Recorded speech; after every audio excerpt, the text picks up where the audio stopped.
Sean bienvenidos a una emisión más de Conociendo la Historia de Guatemala. Les saluda Pablo Godínez y Araceli Barrientos. Este es nuestro documental con el tema de la semana, la Revolución de Octubre.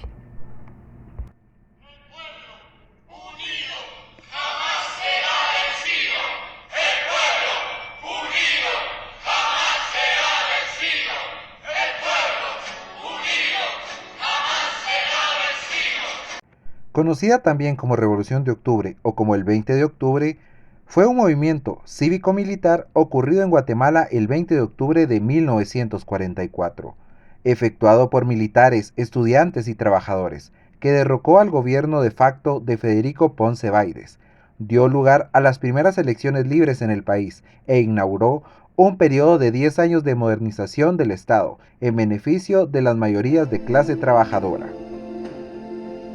La Revolución de Octubre es uno de los movimientos más importantes en la historia del país, ya que se opuso a décadas de miseria, despojo y represión.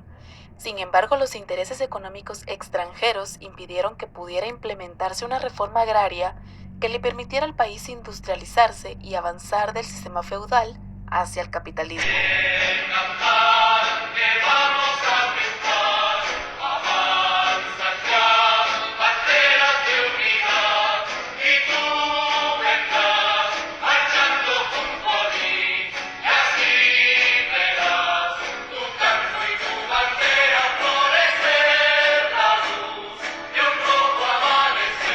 Antes del 20 de octubre de 1944 ocurrió una serie de sucesos sociales que se opusieron a las medidas represivas de Jorge Ubico y Federico Ponce Báidez.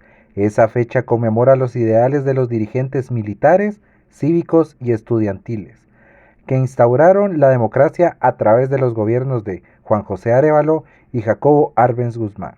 La unión de distintos sectores en un solo bloque contra los desmanes dictatoriales permitió fortalecer a la población para pedir la renuncia de Ubico y derrocar a su sucesor, Federico Ponce Báidez. La juventud universitaria durante la dictadura de Ubico había sido fuertemente agredida. Sin embargo, en 1944 se empoderó para demandar al gobierno cambios académicos y sociales. Además de exigir reformas en la universidad, los estudiantes pronto tuvieron la valentía de expresar ese sentir de la sociedad en rechazo a la dictadura mediante la organización de manifestaciones. Los estudiantes no solo habían dado el chispazo para que los acontecimientos se desencadenaran, sino regaron su sangre y su lucha para el surgimiento de un nuevo proceso político-social cargado de esperanzas e ilusiones. En el ejercicio de sus derechos ciudadanos, la población civil pudo integrar partidos políticos. De tal cuenta surgió el Partido Nacional Renovador, conformado principalmente por maestros, y el Frente Popular Libertador, compuesto por estudiantes y profesionales.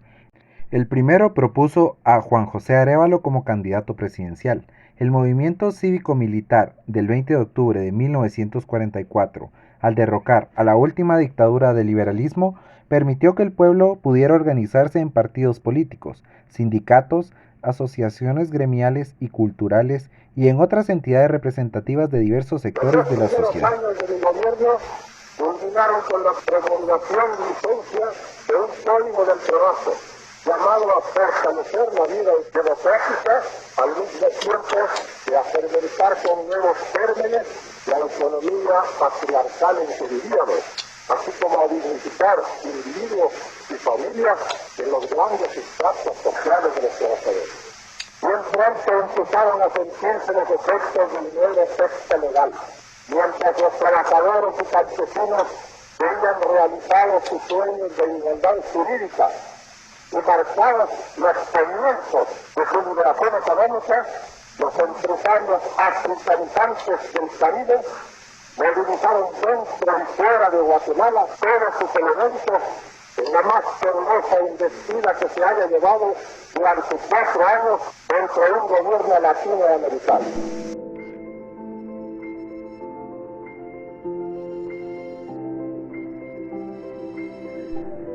El gobierno de Jacobo Arbenz tenía como objetivos principales recuperar la soberanía mediante la supresión de los monopolios estadounidenses de la producción de banano, ferrocarriles, muelles y energía eléctrica. Como parte de su plan para obtener la independencia y desarrollo económico del país, fue construida la carretera al Atlántico y se inauguró el puerto nacional en la costa atlántica.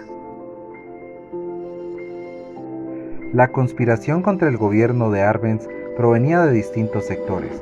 Por un lado, los terratenientes que solicitaban apoyo a Estados Unidos, dictadores instalados en países vecinos y la UFCO.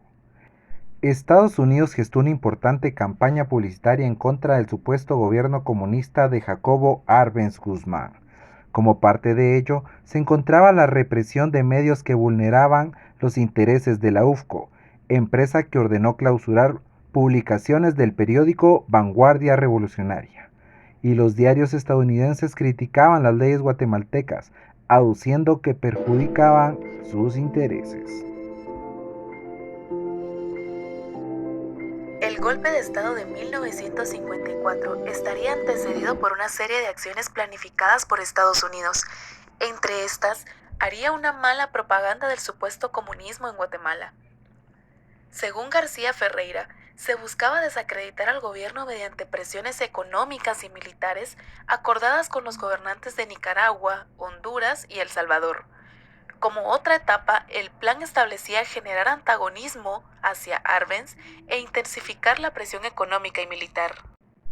El 27 de junio de 1954, fuerzas de los Estados Unidos, con apoyo de varios gobiernos de América Central y el Caribe, lanzaron su ofensiva final contra el gobierno de Jacobo Arbenz Guzmán. El golpe de Estado había comenzado días antes, en la noche del 18 de junio de 1954.